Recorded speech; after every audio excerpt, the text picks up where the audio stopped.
第三世多杰羌佛，南無觀世音菩薩。我以至誠之心繼續恭讀第三世多杰羌佛說法，借心經說真諦第二部分，借經文說真諦。南無第三世多杰羌佛。一下睜開之後，嘿，睇咗一眼，哎呀，從床上一步跳起嚟，就將呢個銀行經理抱住噶嘛，抱頭痛哭，聲音都變咗，就話：哎呀，天啊，我嘅丈夫啊！所謂世間恩愛夫妻，久別重逢，你呀，你睇你，我都幾個月啊，我響陰曹地府裏邊好慘喎。哎呀，然後嚟咗一個菩薩，先至將我領走嘅。呢下呢家老頭就慌啦，就快啲將佢哋兩個拉開。你哋做乜嘢啊？你哋啊，男女授受不親，知道嗎？就將佢哋強行分開。呢一下嗰個女嘅唔認佢咯，嘈啊，就話：你邊個？你仲擋我哋嘅關係？你係咩人啊？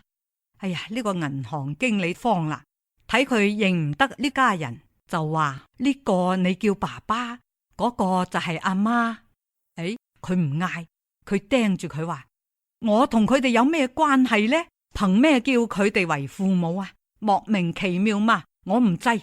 佢話：你唔知道啊，你嘅形象都變啦，你嘅本身身體爛啦，係借用佢嘅女兒轉嘅魂，知道嘛？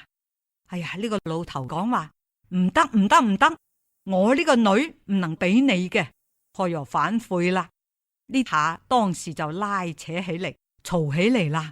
當然呢個女嘅唔制嘛，呢個女嘅無論如何要跟銀行經理，算啦算啦，最後仲係跟咗佢。咁樣就呢一件事情，我隨便同你哋講到呢度。呢個係一位巨聖德講俾我聽嘅，呢個係洛拉活佛嘅公案啊。咁樣呢一件事情說明洛拉活佛一生嘅神通好大，本事好了不起。但係佢盡管如此，響成都講大圓滿嘅時候，佢就需要一個翻譯。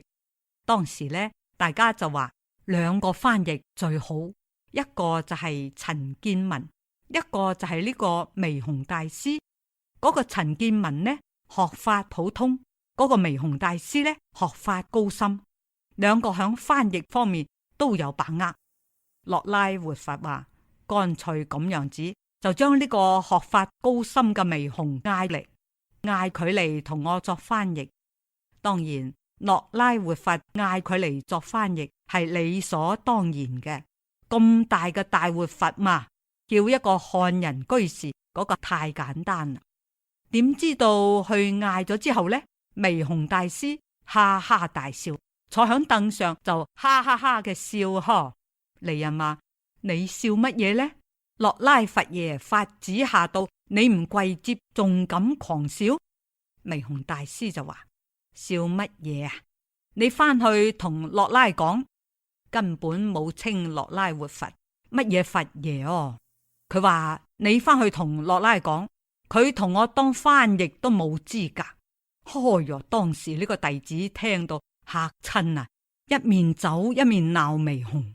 翻嚟之後半日唔敢出聲，因為佢唔敢重複對佛爺不敬嘅說話，重複咗就等於佢自己同微紅同罪。咁樣洛拉活佛呢就話：你快啲講，為乜嘢一言不發？當眾馬上講。因為洛拉活佛用神通觀咗一下，觀唔到，觀唔入去。你想下，微紅大師初地不知二地事，你觀得入去乜嘢？觀唔入去呢？呢個洛拉活佛就嗌去找嘅人講。呢個人話：佛爺師父啊，弟子唔敢重複佢嘅罪惡污言啊！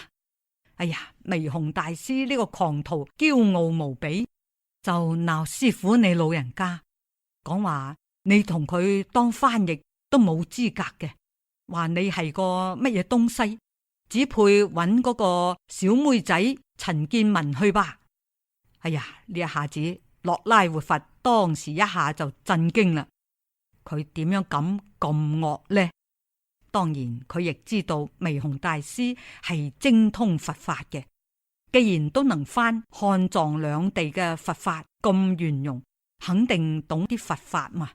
但如此狂言傲氣，實在可怕，必當自知而後鑒。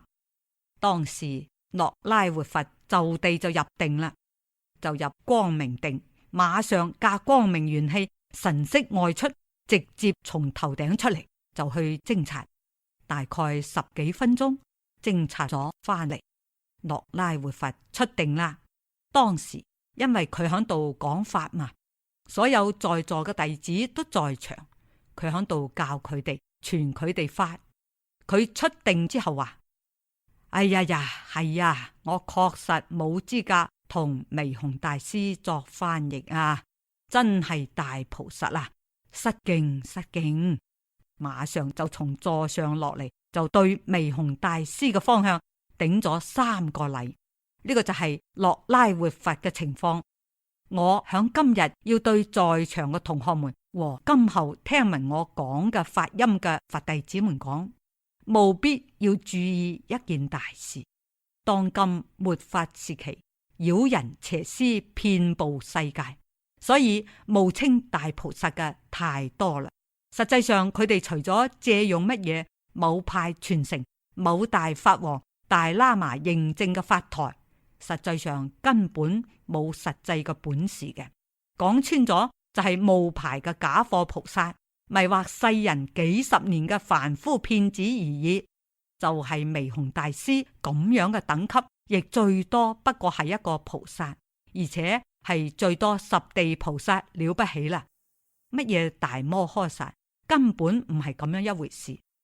要睇係唔係真嘅大摩訶薩，必須要從5名嘅調項和高度嚟觀察。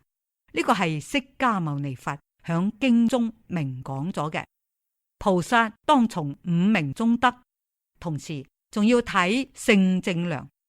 大家注意，我沾咗一啲5名嘅氣，不足掛齒，所以今日最真誠咁不妄語咁樣同同學們講，我唔係大菩薩，亦唔係小菩薩，身上冇阿羅漢嘅味道。咁樣到底係乜嘢呢？想聽嘛？我係為你哋服務嘅一員而已。呢個就係我講如來正法嘅我。我剛才同你哋講到，因為咁樣幾日同同學們講般若，就生疏咗法力嘅受用實量。般若必須要，但係法嘅修持亦必須要。法裏面就含般若，般若裏面亦含法。咁樣學法嘅目的就係為咗如何盡快證到般若，就係咁樣一個道理。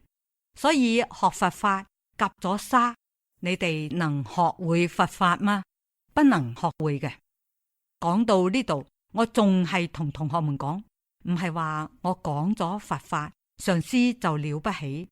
我唔敢講呢個話呵，因為我亦係一個慚愧者，5名不具，聖量全無，因此我好普通。同學們亦要共同和我一起向佛學習，呢個係我嘅觀點啊。總之一句，要真心誠意，3業相應，才能有佛法。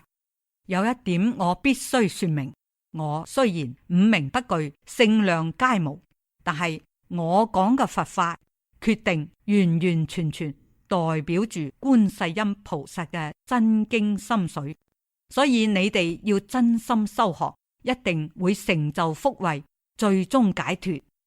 但一句真心修學係唔夠嘅，有可能係空嘅假修啊。第三世多杰羌佛說法《藉心經》說真諦，今日就恭讀到呢度，無限感恩。南無第三世多杰羌佛。